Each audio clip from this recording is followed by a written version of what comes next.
Halo semua. Pernyataan JK yang menyamakan martir dalam Kristen dengan syahid dalam Islam menimbulkan polemik. Ada yang tidak keberatan martir disamakan dengan syahid, tetapi ada juga yang keberatan. Oleh karena itu, pada video ini kita akan mengupas tuntas apa persamaan dan perbedaan antara martir dalam Kristen dengan syahid dalam Islam. Jadi jangan kemana-mana, simak video ini sampai selesai.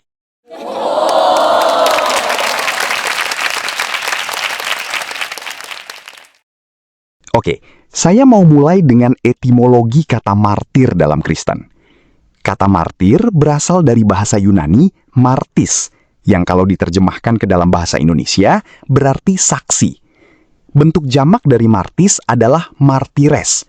Jadi kata martir sebenarnya bukan tentang orang yang mati, tetapi orang yang memberikan kesaksian atau saksi. Mari kita lihat contoh-contoh penggunaan kata martir di Alkitab dalam teks berbahasa aslinya, Yunani. Yohanes 1 ayat 7. Utos ilven is, marturian, ina marturisai. Peritu photos, ina pantes pisteusosin di auto. Artinya dalam bahasa Indonesia, ia, maksudnya Yohanes, datang sebagai saksi untuk memberi kesaksian tentang terang itu. Maksudnya Yesus, supaya oleh dia semua orang menjadi percaya. Yohanes 15 ayat 27. Kai himeis de marturiete, oti ab archis met emu este. Artinya dalam bahasa Indonesia, Yesus berkata, tetapi kamu juga harus bersaksi, karena kamu dari semula bersama-sama dengan aku. Kisah Para Rasul 1 ayat 8. Allah limses te dunamin, epel tontos tu hagiu pneumatos efhimas, kai eses temu martires, ente Yerusalim, kai en pasi te Yudea, kai Samaria, kai eos eshatu tesgis. Tetapi kamu akan menerima kuasa kalau Roh Kudus turun ke atas kamu, dan kamu akan menjadi saksiku di Yerusalem dan di seluruh Yudea dan Samaria dan sampai ke ujung bumi. Jadi martir artinya adalah saksi. Dalam konteks Kristen, martir adalah saksi-saksi Kristus. Menjadi seorang martir atau saksi tidak berarti menjadi mati. Dan bahkan, saksi itu tidak selalu harus manusia. Contohnya, Yohanes 5 ayat 36.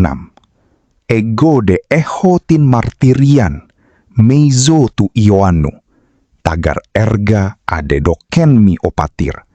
Inatelio so afta ta erga apoyo, martirie periemu, oti opatir me apestalken. Tetapi aku mempunyai suatu kesaksian yang lebih penting daripada kesaksian Yohanes, yaitu segala pekerjaan yang diserahkan Bapa kepadaku, supaya aku melaksanakannya. Pekerjaan itu juga yang kukerjakan sekarang, dan itulah yang memberi kesaksian tentang aku, bahwa Bapa yang mengutus aku. Jadi di sini pekerjaan adalah martir.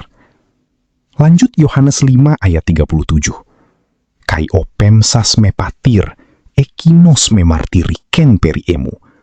Utefonin autopopote aki koate, ute idos auto eorakate. Bapa yang mengutus aku, dialah yang bersaksi tentang aku. Kamu tidak pernah mendengar suaranya, rupanya pun tidak pernah kamu lihat. Jadi di sini Bapa di surga juga adalah martir. Yohanes 16 ayat 26. Otan elthei o paraklitos, on ego pemso imin paratupatros, to pneuma tes alitheias o paratupatros ek porewete, ekinos martirisi periemu. Jikalau penghibur yang akan kuutus dari Bapa datang, yaitu roh kebenaran yang keluar dari Bapa, ia akan bersaksi tentang aku. Di sini, Roh Kudus adalah martir. Nah, dalam Kristen, martir atau saksi ini penting, karena ada satu prinsip di dalam Alkitab, dan juga di dalam hukum, tentang apakah suatu peristiwa benar atau tidak. Ulangan 19 ayat 15 berkata, satu orang saksi saja tidak dapat menggugat seseorang mengenai perkara kesalahan apapun atau dosa apapun yang mungkin dilakukannya. Baru atas keterangan 2 atau 3 orang saksi, perkara itu tidak disangsikan. 2 Korintus 13 ayat 1 berkata, "Ini adalah untuk ketiga kalinya aku datang kepada kamu. Baru dengan keterangan 2 atau 3 orang saksi, suatu perkara sah." Ini adalah prinsip hukum yang diterapkan sampai sekarang di seluruh dunia, termasuk di Indonesia. Unus testis, nullus testis. Satu saksi, bukan saksi. Jadi, suatu peristiwa adalah benar terjadi atau tidak dalam perspektif Kristen dan hukum, bukanlah apakah cerita peristiwa itu diwahyukan oleh Tuhan, tetapi dari berapa banyak orang yang menyaksikan.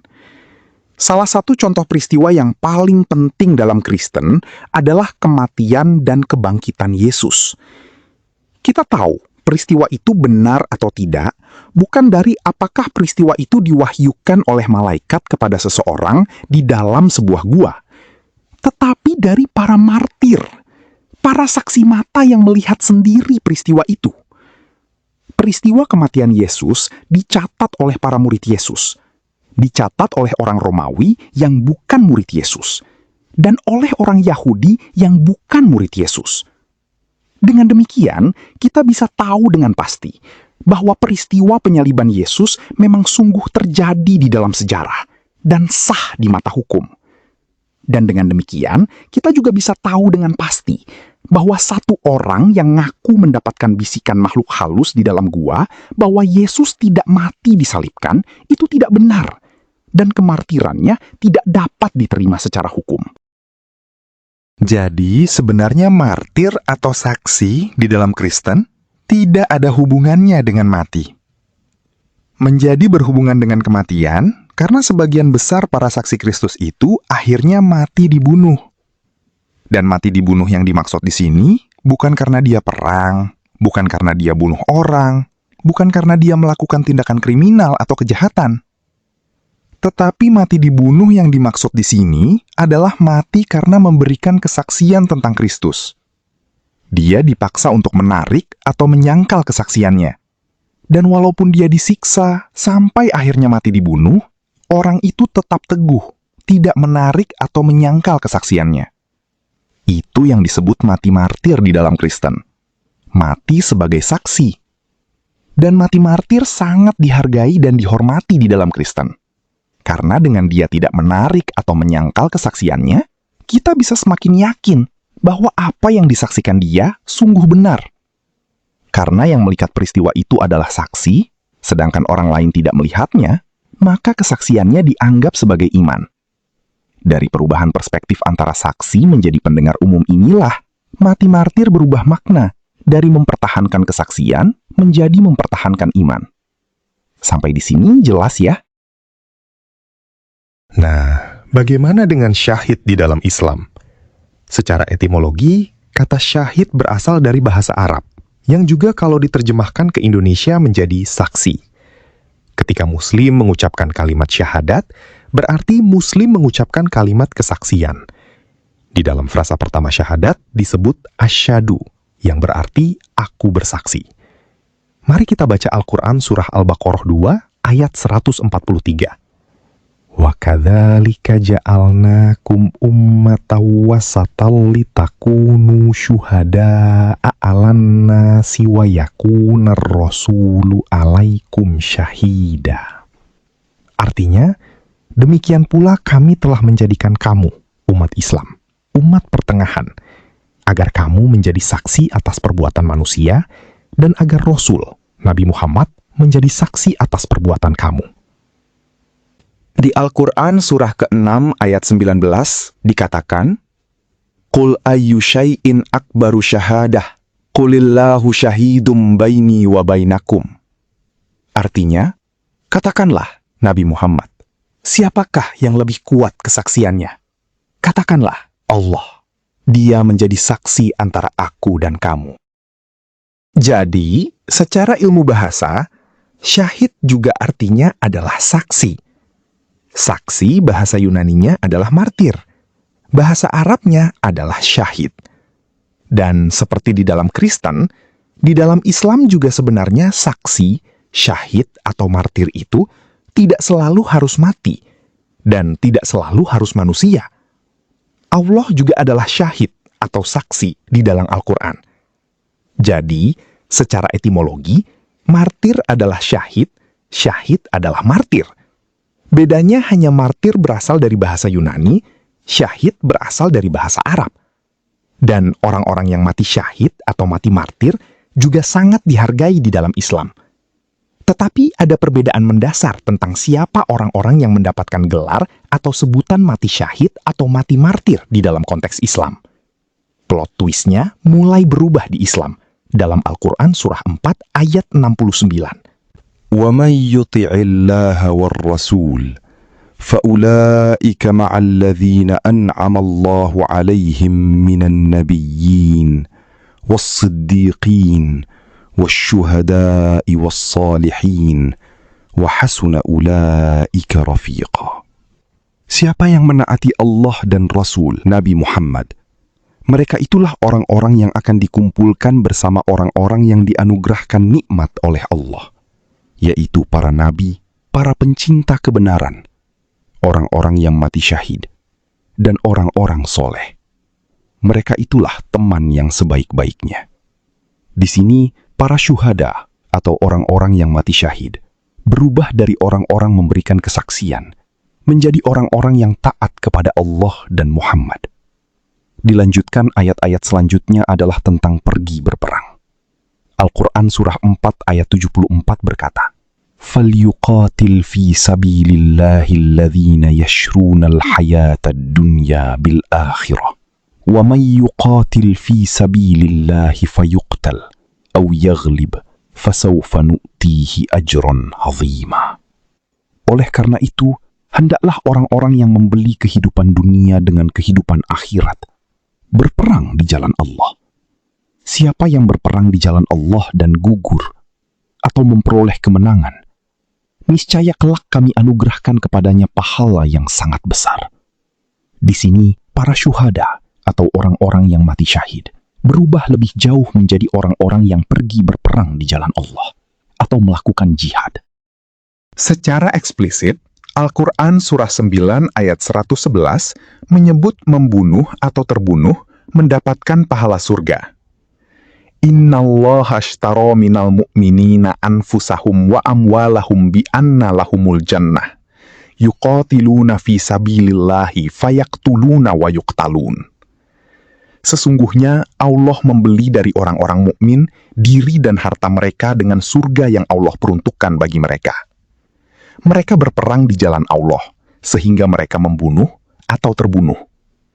Jadi perbedaan antara dibunuh dan membunuh menjadi buram di Islam. Dan ini diperkuat dengan berbagai hadis yang mengajarkan tentang keutamaan jihad atau berperang di jalan Allah. Contohnya hadis Sahih Bukhari nomor 2810 yang berkata, seorang lelaki datang kepada Nabi dan bertanya, seorang lelaki berperang untuk harta rampasan, yang lain berperang untuk ketenaran, dan yang ketiga berperang untuk menunjukkan tempatnya. Siapa di antara mereka yang berperang di jalan Allah? Nabi bersabda, siapa yang berperang agar kalimat Allah, yaitu Islam, menjadi tinggi, maka dia berperang di jalan Allah. Hadis Bukhari nomor 2795 berkata, aku mendengar Anas bin Malik, semoga Allah meridhoinya, dari Nabi bersabda, tidak ada seorang hamba yang mati dan mendapati kebaikan dari Allah di akhirat yang ingin kembali ke dunia, meskipun ia diberikan seluruh dunia dan apa yang ada di dalamnya, kecuali syahid. Karena ia melihat keutamaan syahadah, maka ia ingin kembali ke dunia dan dibunuh sekali lagi di jalan Allah. Jangan lupa, jihad bukanlah bertahan atau hanya menyerang kalau diserang.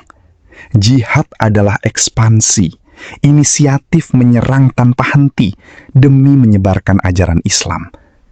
Al-Quran surah 8 ayat 39 berkata, وَقَاتِلُوهُمْ حَتَّى لَا تَكُونَ فِتْنَةٌ وَيَكُونَ الدِّينُ كُلُّهُ لِلَّهِ فَإِنِ انْتَهَوْا فَإِنَّ اللَّهَ بِمَا يَعْمَلُونَ بَصِيرٌ.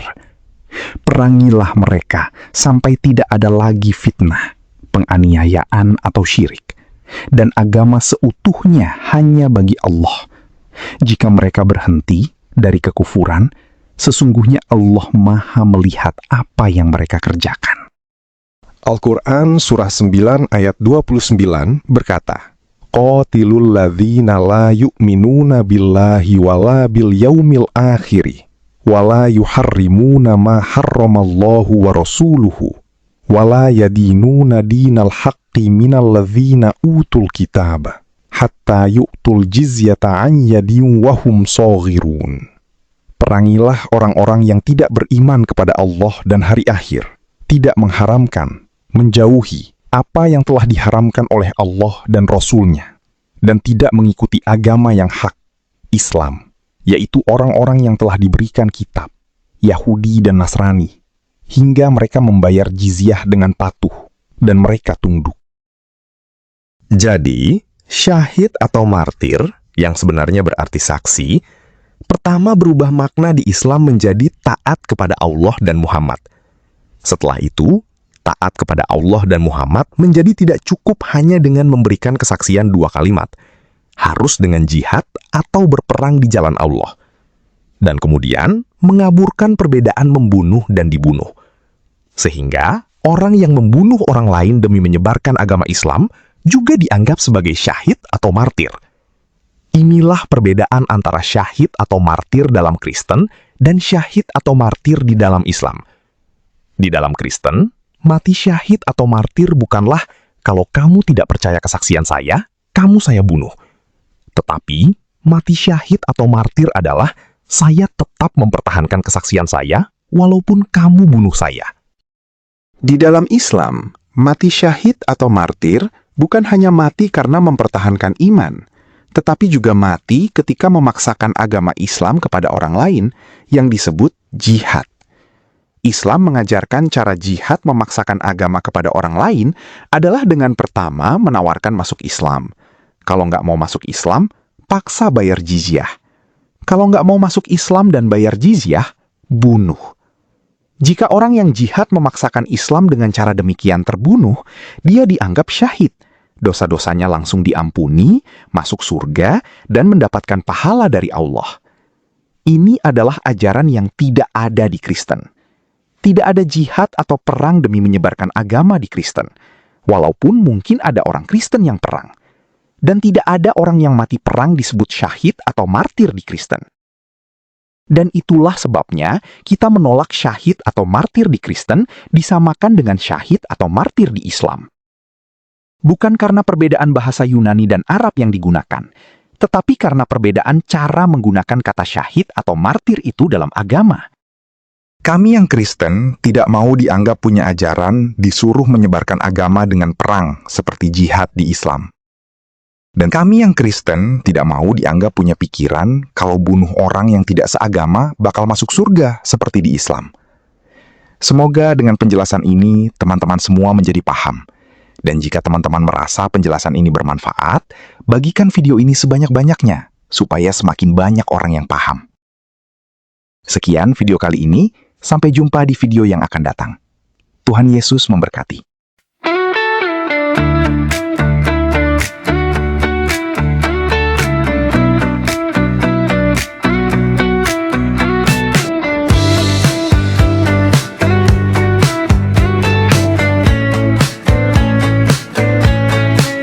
Tak ada paksaan dalam agama, tapi kenyataannya tidak sama. Boleh datang, tidak boleh pergi. Batang leher menjadi penalti. Semua orang kamu larang, kamu sendiri membangkang. Kemana kamu melangkah kalau bukan ke neraka? Ajaran yang salah tak perlu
Tak perlu takut ancaman ke neraka, tak perlu tergiur janji-janji surga. Ajaran yang salah tak